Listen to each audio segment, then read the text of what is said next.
conocí, pero desde que llegaste mi vida cambió.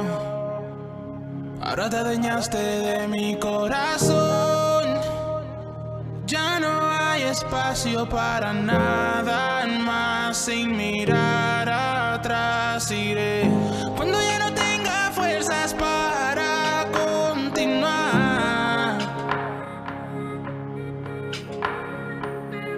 Cuando ya no tenga ganas de ir a luchar.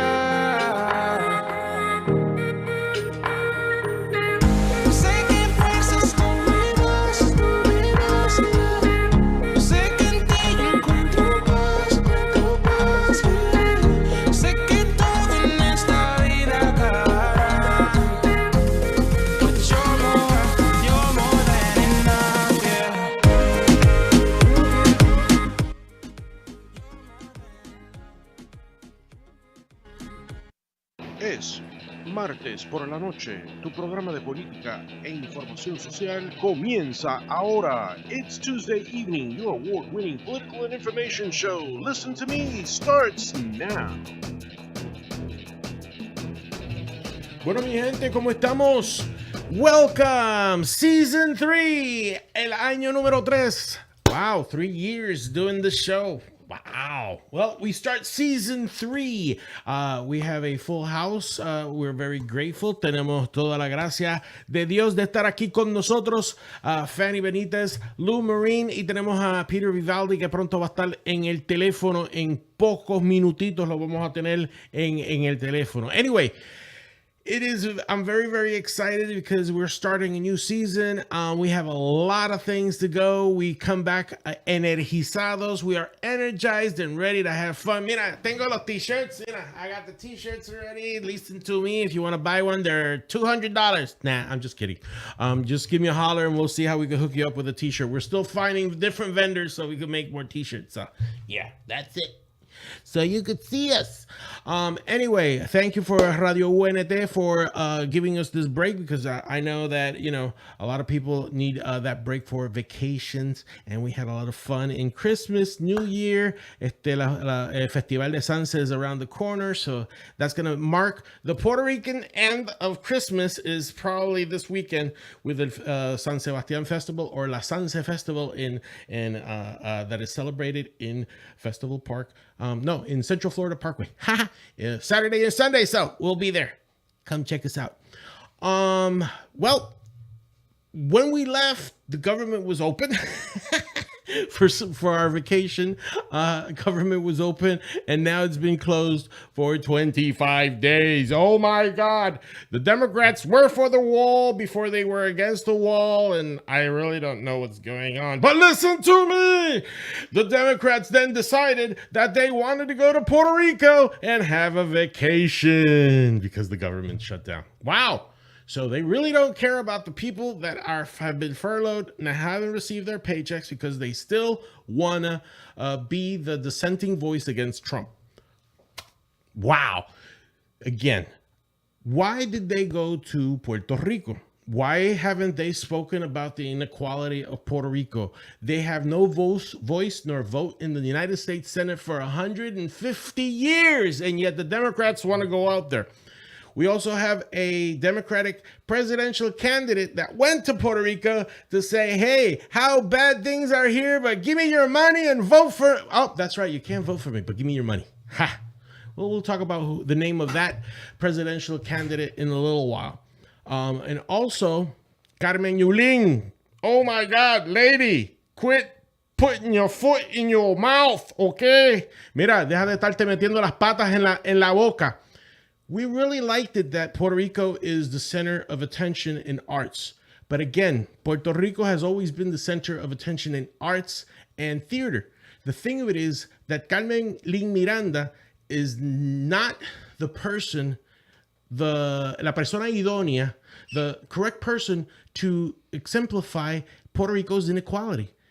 And it's funny that it's with a play called Hamilton, who was one of the forefathers who wanted equality for all Americans, all Americans. Yet Carmen Lin Miranda doesn't talk about the disequality that Puerto Ricans are suffering in the island that caused the migration to come on over here.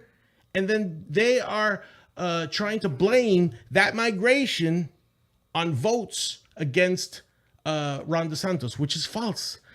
Puerto Ricans that came from the island did not vote or voted with DeSantis. The Puerto Ricans that came from New York and Chicago voted for Gilliam. If you can't get that through your head, then listen to me. And that's where we're going to go. Anyway, I got to get somebody on the phone. But before I do that, I can't do both things at the same time. So I'm going to pass it off to my brother from another mother, who's the vice chair of the Orange County Republican Executive Committee. Lou Marin, how you doing, my Hawaiian brother? Hey, brother, good to see you. Great to be back on the show. Listen to me. It's an honor to be here. And I tell you, I'm excited. 2019, I rolled out of my... what I call my medical gown. I had a broken back last year, and I'm feeling a lot better. And it's great to be back here with you guys. Yeah, brother, because you were suffering. You had like that back operation, and it was kind of like you looked like RoboCop there, bro, for a while there. Yeah, that was kind of like scary there. But I'm glad that we could start running against those adamant Democrats. And by the way, brother, let me get Peter Vivaldi on the phone. But I want your opinion on what happened in the elections. Tell us what happened here in Florida, at least. I think in regards to the governor election here, just like even the with Donald Trump right here in 2016, you got to think about the numbers here. We look at the numbers; they always were about within $114,000 votes between the candidates, which is important because people don't realize. Hold on. Yeah. All right, hold on. Well, that's good. That's good. All right, and basically, that is good to know. We did lose a couple of races, but it's like what we were talking about out of the air. You guys came with a table set and all the plates placed in motion. And again, I do think that even with the losses that happened in the sheriff's race, county race, and all these other races, that we were not truly organized. It was kind of like you guys wanted to be set to fail. That's my opinion as an outside observer. Do you think that's true, Lou? I think somewhat. I think it's being disorganized, meaning there's stuff that probably should have been done years ago. And with the new management now, we're coming in making changes to better our organization, from everything from doing a calendar, an organizational calendar, so people know that we're in the community, making a difference. The presence is important. Get involved in Pine Hills, get involved in the Latino community. We're going to make sure that OCREC is well known and recognized here as far as get involved in our community, so they let them know we care about them. Fantastic. Okay. Well, my brother from another mother, don't go away. I'm gonna bring another brother from another mother that he's on the phone because he had some situations and he couldn't be with us. But that's Mr. Peter Vivaldi. Mr. Peter, how you doing, brother? Hey, how you guys doing? Good evening. Good. Peter, I know that you couldn't be with us, but you, off the air, you said that there were some things that you want to get it off your chest. This is the airwaves. Welcome to season number 3, bro. We made it to year number 3. Yes. Yeah. That's awesome. That's awesome. You guys are great. Listen, I'm looking at your, I'm watching you guys, by the way, online. Thank you. To see what you guys going on. But listen to me when I see that socialism in Florida, unbelievable. You know, the stuff that's going on right now. I don't know if you know that the great dictator Maduro in Venezuela just happened to give a raise to his workers over there. The minimum wage is now at $6.75. Wow. So I posted it this morning because I said, wow, we have so many folks who believe in socialism and communism, for that matter, here in Florida, that, I think it'd be a good time to move now that there's been a raise in the minimum wage.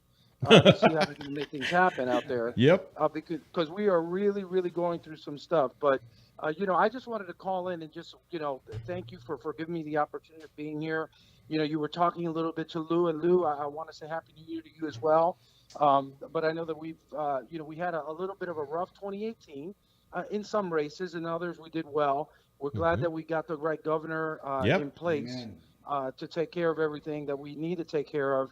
And we feel I think as Lou there, and the leadership that's been put together. 2020 is going to be very, very interesting. It's not just a presidential. There's a lot of other opportunities for us to be looking at here in Central Florida. And I've been digging and looking and been speaking to several people, and who knows, I may be even interested in jumping back in a race, because I think that it's time for us to come together. Yes. Yeah, baby. Yeah. And make something happen for Central Florida. And you guys, we've seen so much division and so much really nonsense, I think, that's going on in Washington right now. But I'm just glad to be a part of what's going on, because I really think that this is a magnificent time to be alive and to be seeing what's going on, like you mentioned, in Puerto Rico, all the stuff that's happening. I mean, it's going to affect us eventually here in Central Florida. We just have to make sure that, I think one of the biggest problems that we have in when it comes to races, they keep saying that all Puerto Ricans, specifically Puerto Ricans or Latinos, are Democrats, and that's a complete fallacy. No, and we're not monolithic voters. They're not going to go out there and vote like I would say. And I talk to my African American friends all the time, where they were upset about this last election, because they tell me, no money came our way, et cetera, et cetera. And I said, well, when 97% of you are voting one-sided, there's no reason to go after your vote, because you're already going to vote there. I think that the change is really going to be in the Hispanic community, not just the Puerto Rican, but the Venezuelan community. I think that's going to be a focus of us going into 2020 and onward, to if we want to win elections coming up here soon. That is true. That is true. Peter, before you go, and I know that you're very, very busy, but I just want to hear your input about the White House Democrats, the Democrats going to Puerto Rico while there's a shutdown in the government, because the president didn't even take a Christmas vacation. He stayed in Washington, D.C. These guys don't go over there, and they don't even speak. Well, your favorite subject down there, Carmen Yulín. Carmen Yulín didn't even tell the Democrats, hey, how about equality for Puerto Rico? We have not had a voice nor vote in the United States Senate for 150 years. You think you could change that? No, she didn't say anything, brother. Doesn't that infuriate us pro-statehooders out here? Absolutely. I think one of the things I got to see on Saturday, because Friday night was the Hamilton deal over there for the congressman, and it was like 106 lobbyists that were there at the event. So the interesting was, on Saturday they actually did have a roundtable meeting with the governor, and in that roundtable meeting, the governor did mention quite loudly the importance of statehood for Puerto Rico, which I was glad he did that. But that then brought up the point where you're just making, is I started thinking about the folks that are on furlough right now. Their house payment is going to be behind. There's a lot of things that are going to affect them if something doesn't come about this. And to know that they took a vacation, I saw pictures of Menendez with his shirt off, which I don't think anybody should look at. Yeah, I'm seeing that. I'm seeing that right now. I'm like, oh my God. Yeah. And so when they're sitting on the beach, and taking sun and eating great food, because I was there, in August, and knowing everything that's going on there, but yet not addressing the issue, like you said, of statehood.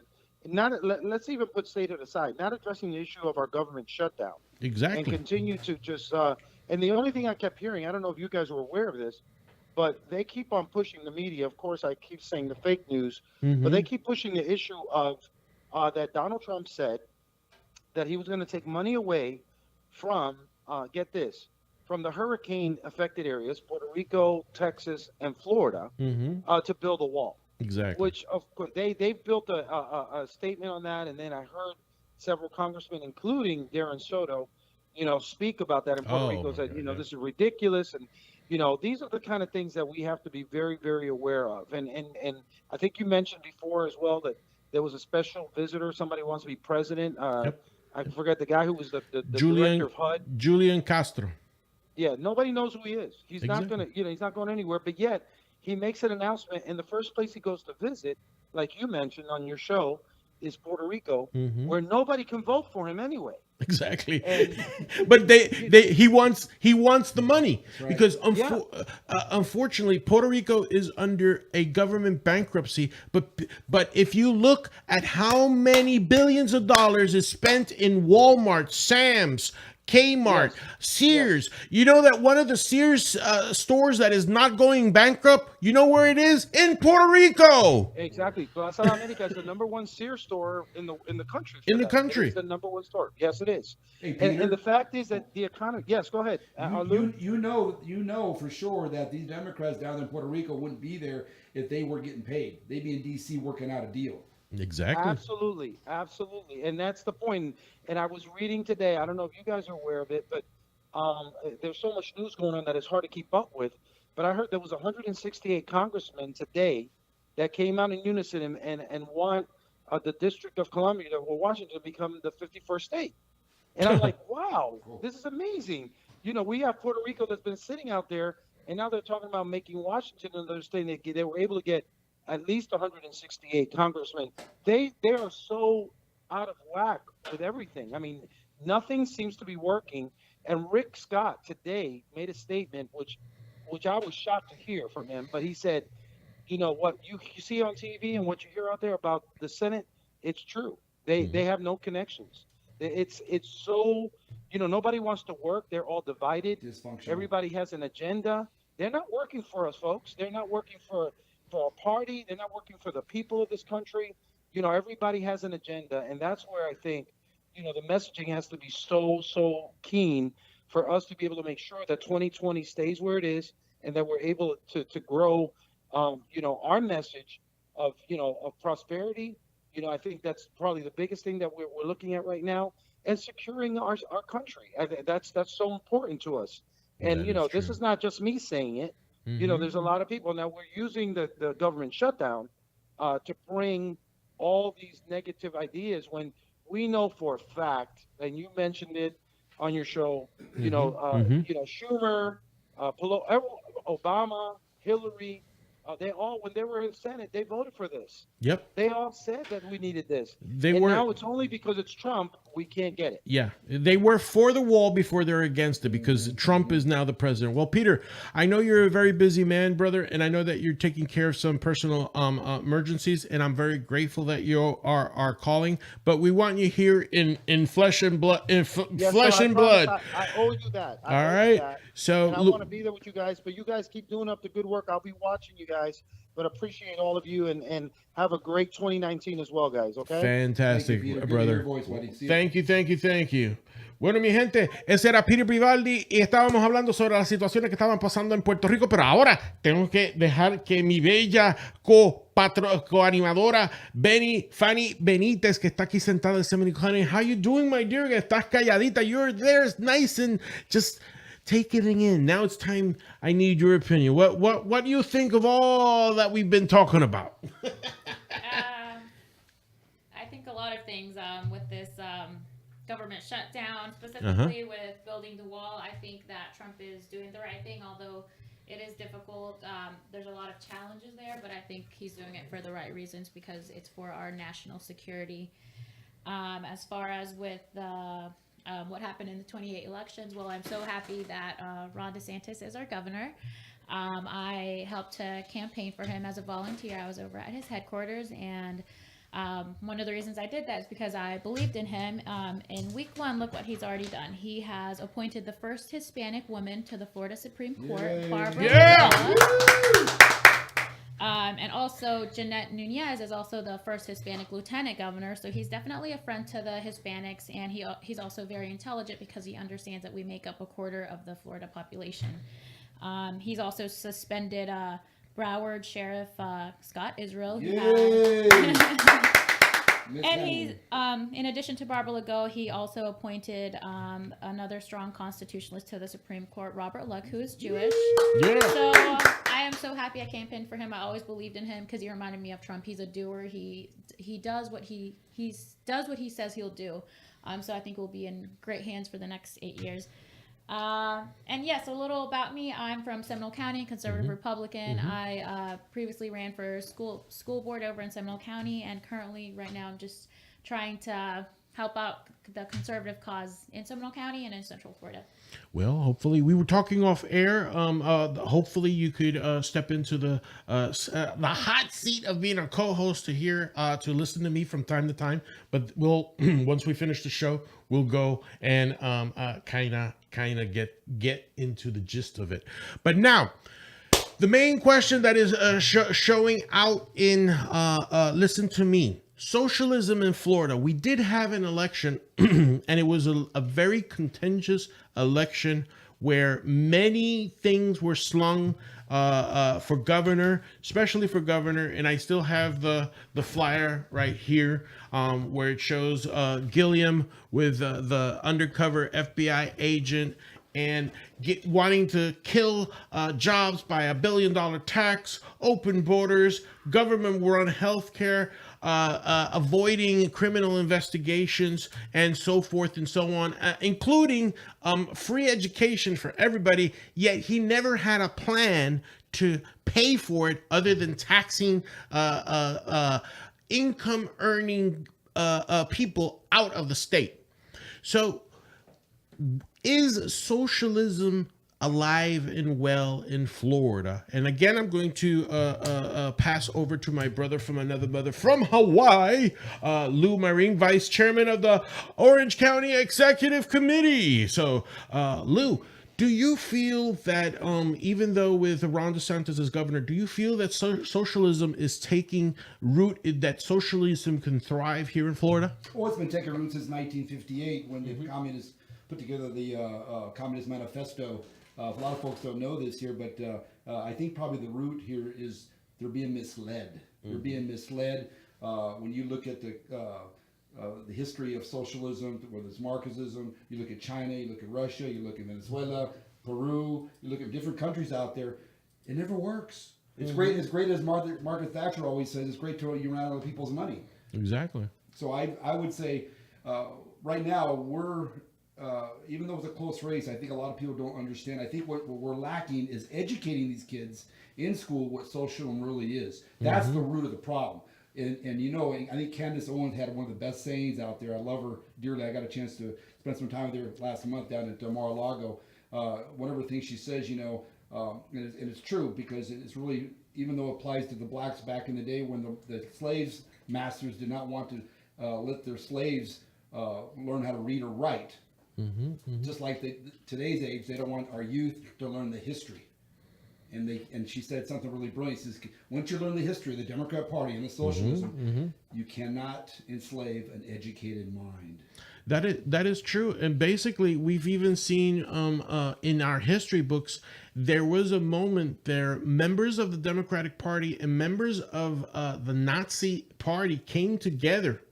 And even the Nazis said, wait a minute, you guys are too racist for us. The Nazis told them that. The Nazis came on like, no, you're too racist for us. Very true. And that is one of the things that people want to say, oh no, but the party has changed. No, it has not changed. Who was one of the mentors of Hillary Rodham Clinton? It was a senator from West Virginia, and God rest his soul. He says, oh no, I've changed. But when you wanted to get elected, you were spitting out that white supremacist baloney. And listen, all they did was exchange their uniform from white robes and brown shirts for black shirts and masks. They call them Antifa now. Nothing changed. Nothing has changed. As a matter of fact, the Democratic Party wants to say, no, it was Nixon. He flipped all those Dixiecrats. There's proof that only two flipped. Only two flipped. They're the same Democrats that embolden other newer Democrats, what they call the Bernie Sanders faction, and now they want to try and eliminate the Civil War legacy that the Democrats had tried to avoid. Now they want to erase it. Again, they love changing history. They love changing history. So basically, give me an example of what socialism and capitalism could be. Well, it's pretty easy. Every day you're in a free enterprise system. You go out and pick and choose what you want. Whether you want to buy say I want to buy a treat for you. You're limited to this only in socialism. This is all you're limited to. This is just one example. And that's how I give. Here, this is a gift for you. Or you can have capitalism, where you have to pick and choose, and the quality goes up as well as opportunity goes up for every American.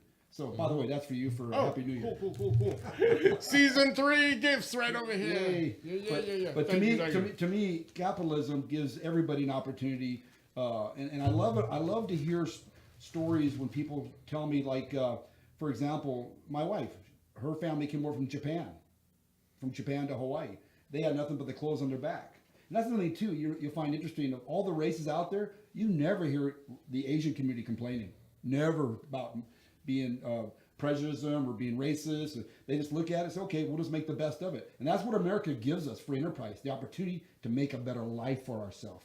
You don't have to stay poor. You can actually make a decision. You stay on the couch and do nothing, or you can get out and make something of yourself. That's what I love about free enterprise. And you can, because look, Lou, we have so many opportunities to start anything. Before 40, 50 years, if you wanted to start a business, it was either try to buy a franchise like McDonald's, try to start something. But now you could do Amway, you could do Herbalife, you could do Sensi, you could do Sensi, you could do so many home-based businesses that you do not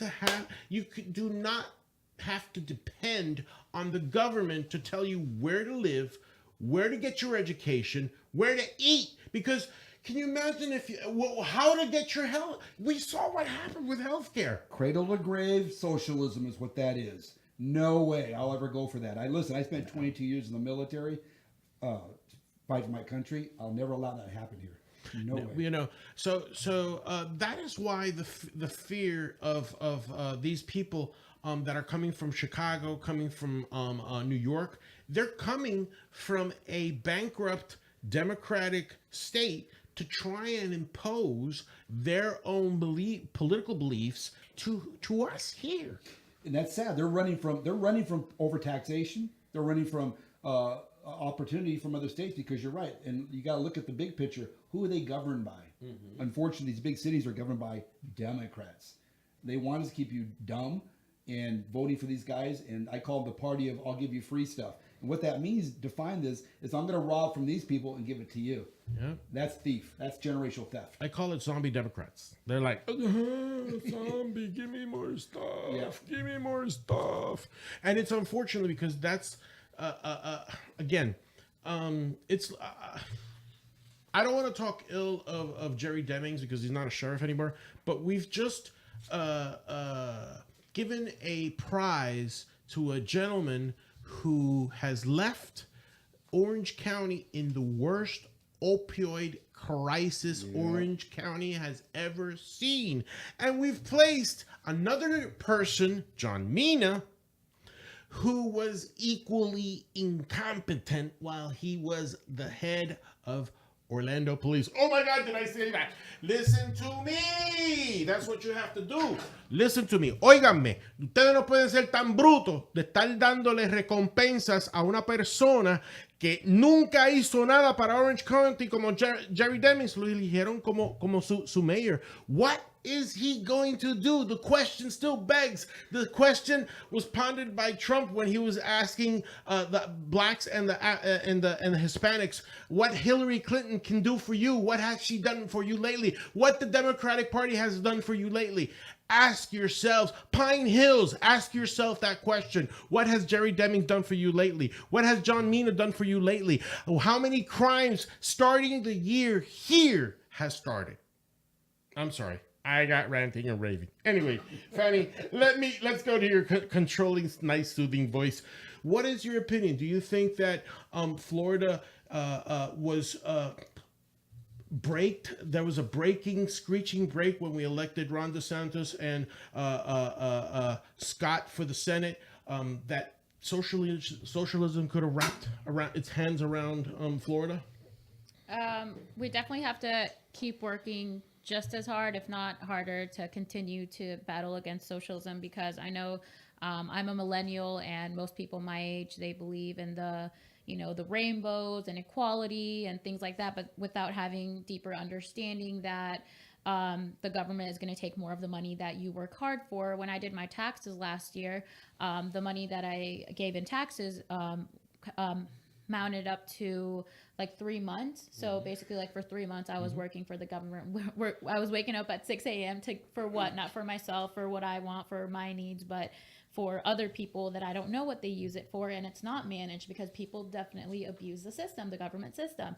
I think one of the big issues is that people look to government for the solution, but government is not the solution. Government is the problem because they're constantly trying to chip away at our rights, at our freedom, free enterprise, our choices.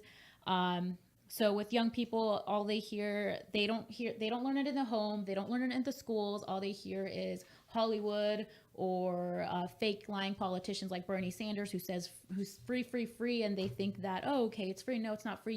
It's going to come out of your pocket.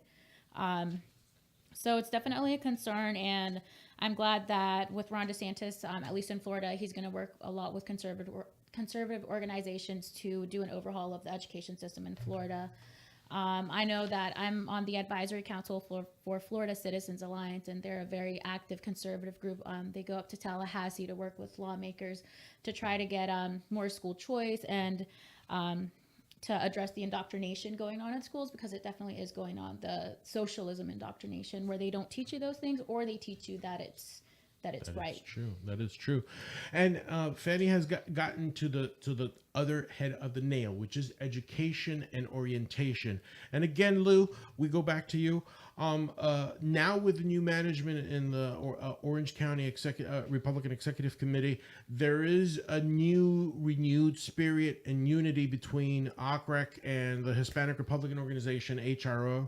And we're going to work to help you educate and orient the Hispanic community, because it was done, right? Rick Scott proved it in that corridor between Osceola and Orange County. He won more votes than Bill Nelson, and that was predominantly Puerto Rican. So if he showed us the blueprint of what we got to do. But Lou, HRO and OCREC, we have to start working together and making sure that we do more events, we do activities, we participate in events. And one of the things you said off the air was that you guys are going to start a some sort of a calendar, or can you tell us a little bit more of that project? Well, one of the things that I finally, I'm an old Boy Scout. In Boy Scouts, we always have a 6-month calendar, a planning calendar, and an annual calendar. And I kind of go back to those days too. And I'm thinking, the same applies to any organization. I'm also the president of an HOA, and I always have a calendar of what we're going to do as an HOA for all of our group. And to me, I started looking at the whole big picture and going, there's so many events here, unbelievable. And we're a melting pot of many different races. And you're right, I-4 corridor is critical. We got to keep maintaining to win this in the Hispanic community, in the Black community, even the Haitian community, the Asian community, everyone, all walks of life.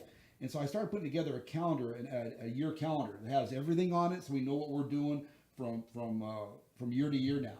And something that's never been done. I think I'd like to reach out to other OCRACs out through the state and say, you need to be doing this. You need to establish a presence out there in your community to show that you really care. That's the first thing we're going to do. And also as an OCRAC too, we're a leadership organization. And when you look at our credentials in terms of what we've accomplished over our political resumes, we have I got to say, it's pretty impressive. And so one thing we're going to do here in Orange County, and I've talked to our Chairman Hart, and he agrees with it too. He says, from now on, anybody who wants to run for office in Orange County is going to be vetted through OCREC. We're going to make sure that these are vetted properly and trained properly. A lot of great people we had this last run, but there's a lot of deficiencies that I saw in the campaigns that we need to correct.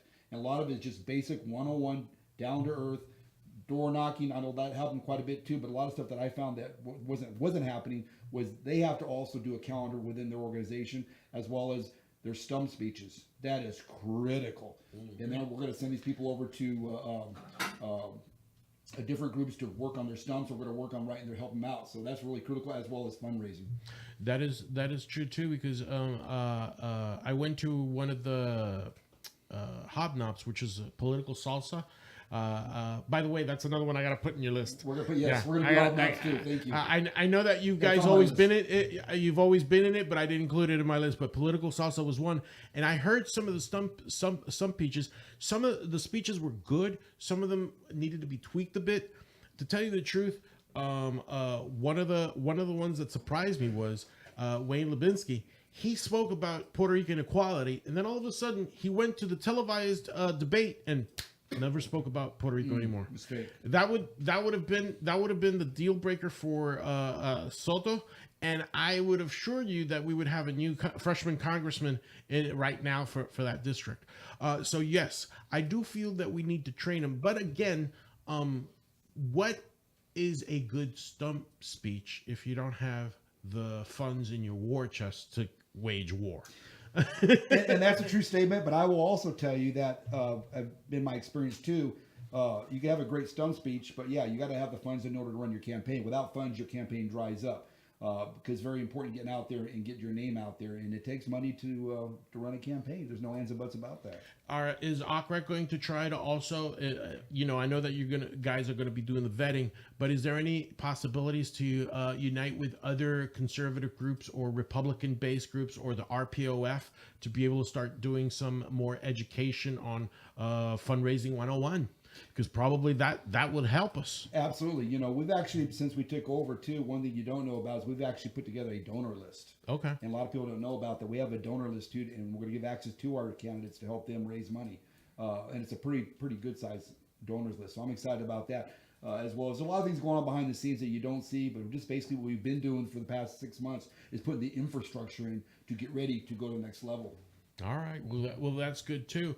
Moving forward, what do you feel that ACREC will be doing? February. Right now, I think in our next meeting here, which is on the 24th, by the way. 24th. All right. Cool. I text that to you already. All right. What I see happening, we're going to go out and show our calendar, and I think also too, we're going to also start soliciting for folks in the communities who want to run for office.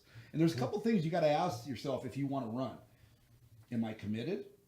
Am I willing to do what I have to do in order to win? Am I in it to win it? Those are 3 very crucial questions that people need to understand. Because if you can't answer yes on all these, you shouldn't run. Exactly. You should not run.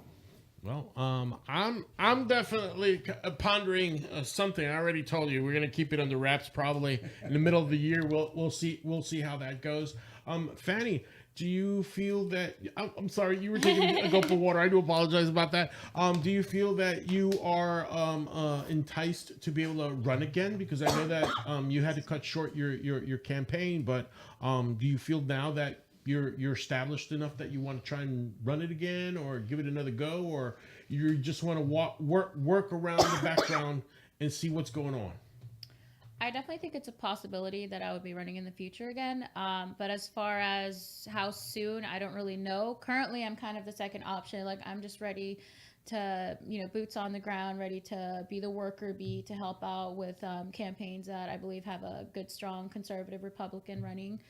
And I love his idea. I hope that you guys work with Seminole County Republicans too. We have a new chairman, new group. I think they're a really good group, and that would be excellent. Because one of the, I definitely felt as a candidate over at Seminole County, I definitely could have used something like that, kind of like a training or a boot camp or whatever you want to call it. That's so excellent. We can really, if we work together instead of, focusing on division or anything like that, we can actually take our county back. Seminole County flipped blue in a lot of places. And there's hope for Orange County. That's good. That's good, because we got to start. That's the kind of organization county wise, and then if we mimic what we do in Orange County, we could do it for Seminole. We could do it for Osceola, because God knows that we need Osceola. Yes. That is like one that it's like, I'm like, wow, what do we have to do with Osceola County? But again, let me say something too. One thing too that candidates got to understand when you're running for office. Mm-hmm. You gotta have to have an agenda, your platform. They don't understand that sometimes, and you're right. You got to stick to your agenda. One of the things that we didn't talk about really with Ron DeSantis, his agenda is he's very committed to what he's doing. I was pretty proud of him to take over this wastewater management issue we have. He basically told the folks down south that resign. I love it, because he knows that part of the problem is you got to get rid of it. You got to cut it out, and to me, and also too to be able to implement a correction now. Identify the problem and then find a solution. That's really critical in your speeches. Exactly, and now that we have 2 Republican senators with Marco Rubio and Rick Scott, also move in Congress to see if we could get some of the stalemate that's going on, because it's like Peter Vivaldi says, Scott said it. There is a dysfunctionality in Congress, both in the Senate and the House of Representatives, that is rampant. And and this is the thing, the I feel that this is my theory, and now that we're starting in January, we're going to see if it comes true. But this is my prediction. My prediction is that the House of Representatives, the Democrats, will lose control in 2020 in such a fashion that it's going to be historic, Lou. I agree. Because the thing of it is, the Democrats, they have not changed their way of thinking. They think that when they get the mandate, oh, you elected us, you will do what is we think is best for you, not what you wanted us to do. I'm like, what? You know, Nancy Pelosi is going to shoot herself in the foot. I know that for sure. Mr. Schumer, Senator Schumer, he has to relegate himself and suck on a sour gummy bear because he wanted to be majority president of the Senate. Nope, he's not that. He's the minority. So it's kind of funny that the president of the United States speaks his mind and then two individuals fumble at what they're saying. No, he has a temper tantrum. He does this. He walked out of this. They resort to lying. Yeah, I know. Sad. It's really sad. It goes back to, again, identify the problem, find a solution, and then work together. And you know what? They failed on 2 of the 3 there. All right. Well, going back to the topic of Puerto Rico, Julian Castro, who's the former mayor of San Antonio, went to Puerto Rico looking for money, not for votes, or looking for votes. We don't know, because Puerto Ricans can't vote for the president. They only could vote for him in the primary, and that's about it. Flanked by the mayor of San Juan, Carmen Yulín, a proclaimed socialist Bernie Sanders follower. Why is Julian Castro wanting the money of Puerto Ricans? He is not known outside of San Antonio, Texas. He is not like one of the rising stars. Let's put it this way. I think Beto O'Rourke has a little bit more pull power than him. But why are the Democrats coming to Puerto Rico to request money? Well, again, the government may be bankrupt, the territory may be bankrupt, but the people of Puerto Rico are highly consumer. They like their stuff. They like their Walmarts. They like their Sam's, and they have money to invest. Free enterprise, baby. Exactly. So why would they not want to invest in what politics have to say? But why are the socialists, Democrats, the ones going to the island? Why do they want to push? What do they fear? Is there some truth to Trump's tweet that Puerto Rico, if it were to become a state in 8 years, it would flip from totally being Democratic to being Republican? Why? Why is the pro-statehood party now trembling that there are Republicans within the pro-statehood party that are rising, like Jennifer Gonzalez, the resident commissioner, Tomás Rivera Schatz, the president of the Puerto Rican Senate, Johnny Mendez, the president of the House of Representatives, which are 3 very prominent Republicans that are rising quickly in the ranks within in high power visibility. You know, these are 3 individuals that have already met with Trump and Kellyanne and advisors of the president, because the Democratic stronghold in Puerto Rico, again, another prediction. Listen to me. The Republicans will hold and win the pro-statehood party. The statehood party in Puerto Rico is going to change hands in 2020. We may have another Republican governor, pro-statehood governor, in 2020. Will it be a woman or will it be a man? That's a matter for Puerto Rican electors. But 2020 in Puerto Rico will be a very, very interesting. Now, having said that, my only concern is that we have a resident commissioner, which is a non-voting delegate in the House of Representatives. She's a Republican. in a democratically controlled House of Representatives.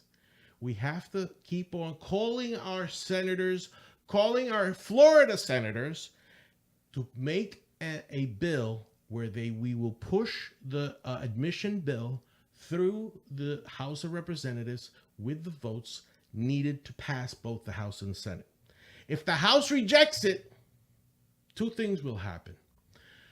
The Puerto Ricans in the island will solidify their knowledge that the Democrats in the United States don't want Puerto Rico to become a state. One. Two, that the New York Ricans will betray their own heritage in aligning themselves with the same people that don't want to give the island the statehood.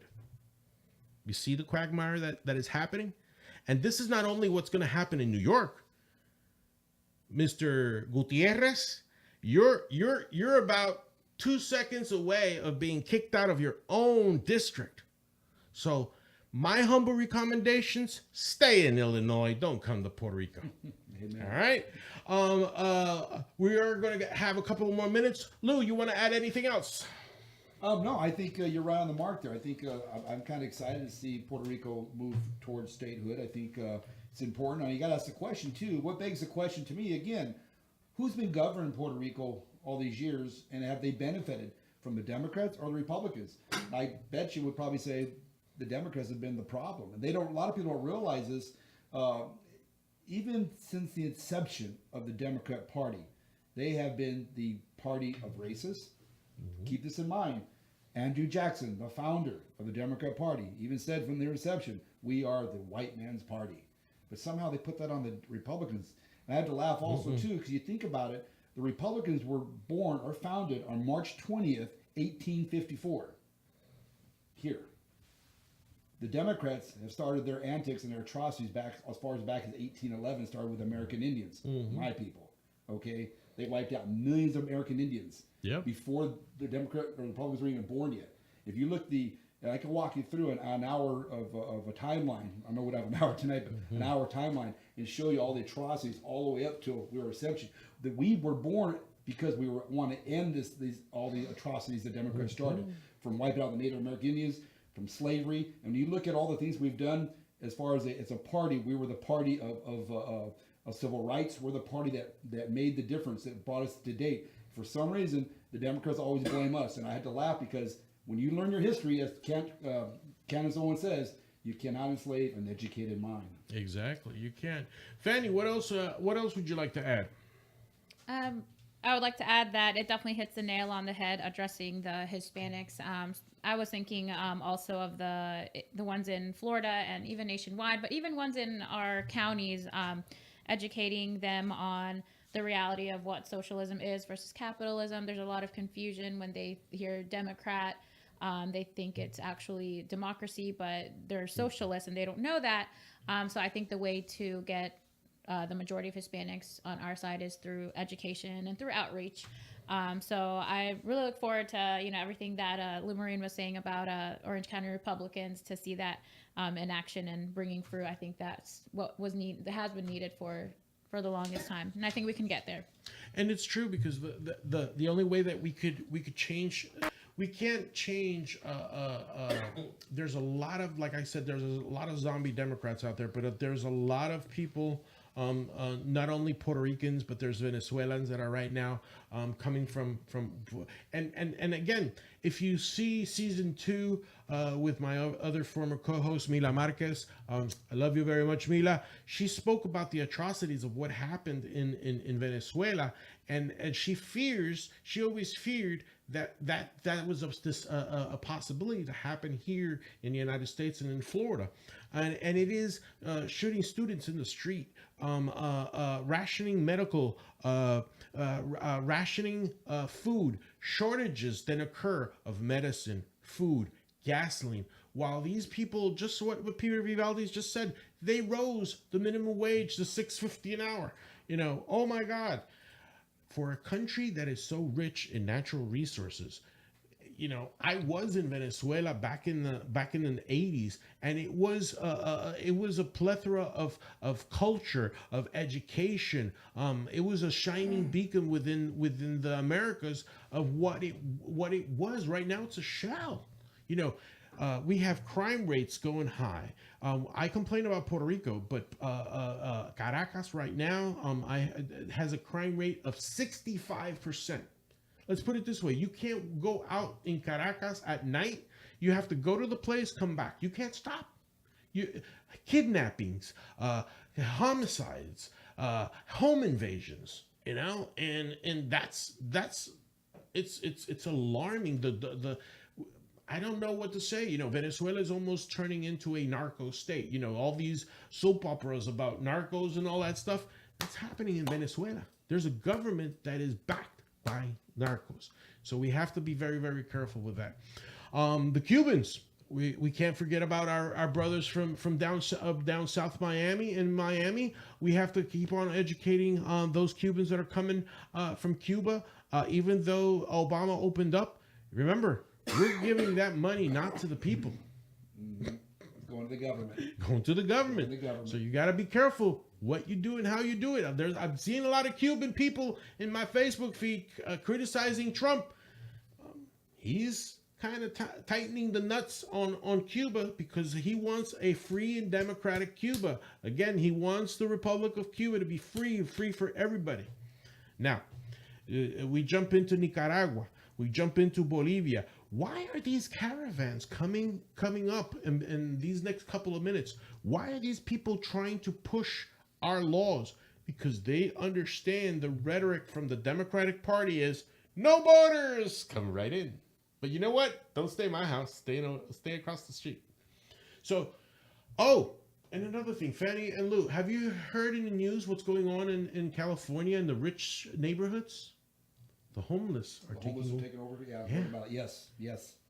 And all of a sudden, wake up, reality. Wake up. Oh, it's like I always said. Liberals like to give money away when it's not their money, and they don't want homeless across their streets because of their property value. Well, duh. Why didn't you help them? You want to give them entitlements. You want to give them liberties. You want them the free flow. What time's dinner? Yeah. Nancy Pelosi, why don't you take a couple of these at home? It's karma. And rampant hypocrisy. It is. I am so sorry, but hay que llamar el caballo color castaño y es castaño. Es una hipocresía pero brutal. Es que yo me tengo que sentar. And I'm sorry for the new commissioners that came in. My message is to you. Ojo visor. Because we're watching you. Listen to me is watching you. You claim to be different. You claim to be that you're Hispanic and you're going to help Hispanics thrive. We're going to be watching you. Maribel Cordero, this goes for you. Uribe, that goes for you too. Stephanie Murphy, we're going to keep on watching you. Val Demings, that told me that I was an ignorant in salsa política. You told me that I was ignorant and that I did not understand the strategy, what's going on with Puerto Rico. I'm very smart, and I'm going to be watching you, Val Demings. And Darren Soto, you think you were my favorite subject in season 2. You're going to be my favorite subject in season 3. Because you know why? You're a fake. You may be a United States congressman, but you have not done anything for Puerto Rico. You have not done anything for your constituents in Puerto Rico. You have not done anything for your constituents in your district. And okay, we got to save the ecology, the environment. But how many bills are you going to do to save the environment? And what are you going to do to save your congressional district? Okay? Because it's in disarray. All right? You're sliding on a free pass. So Uribe, Maribel, Soto, Val Demings, Stephanie Murphy, get your behind to do and work for the people because the people elected you to do a job. Not what you want to do for the people, but what the people want you to do. Understand it. Compréndalo. Hágalo. ¿Ok? Y si ustedes son boricuas de verdad, tienen que atenerse a las consecuencias de darle a Puerto Rico igualdad en el Congreso americano. So if you're a councilwoman, if you're in the commissioner seat, if you're in the House of Representatives, we want equality. So that's my spiel for season 3. You liked it? Good. You didn't like it? Tough, because I'm going to be here next Tuesday. Well said. Brother, Well said. Well said. you want to say goodbye?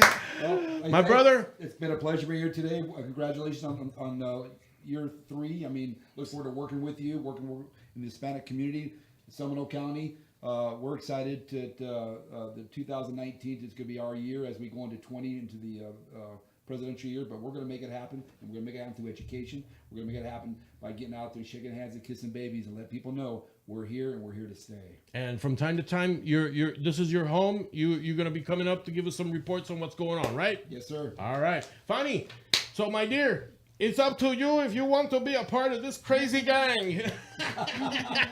Yeah, I'm definitely happy to be here. I know that this is making a difference, and I'm just ready to, for this year and the next year to be working right alongside you guys to get this to be accomplished. So I fully believe that we can, and I'm willing to put in the work. Bueno, fantástico, mi gente, que Dios me los bendiga. Esta es la temporada número 3 de Listen to Me. This is season number 3 of Listen to Me. Arrancamos, mira, pero candente, mira. Dándole galletas a la competencia. Hitting the competition like they've never been hit before because you're going like, what is that guy? No te preocupes. Sigue aquí con Listen to Me. Love you. See you next Tuesday. Season 3. Started with a bang, baby. Sufre.